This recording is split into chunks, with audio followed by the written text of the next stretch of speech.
talk about what you saw in retreat?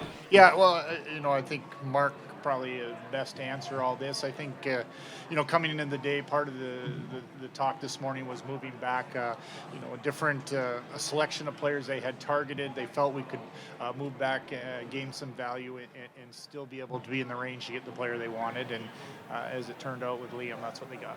Like you came into today without a second, without a third. You're able to still get that player, but you Yeah. recoup one of those picks. How important is that in the overall haul to get the player you like and get?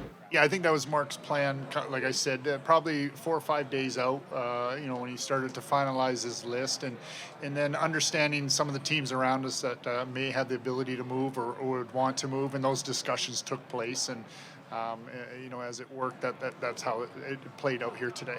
A lot of times those trades happen during the draft as Yeah. opposed to in the morning. How did that process kind of play out that it worked early as opposed to later? Yeah, I think just the way they had their selection set up in the range of the players, they felt comfortable doing it. A lot of times it happens on the draft floor when players start to go, but based off of where we were picking, they were comfortable to do it early. But there's talk about you possibly adding a forward come free agency with a trade. Is that something you're probably looking at over the weekend, or maybe waiting till Monday? Well, we'll look at all those different options, but we'll get through tomorrow first.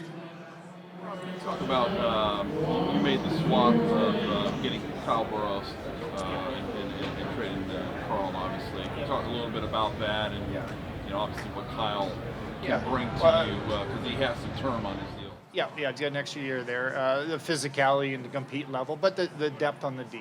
We've I think last year for the most part we were pretty healthy, but for the past couple of years there's always been different injuries there. So added depth on the defense. He plays. He's got some sandpaper. Yeah. No, he plays hard.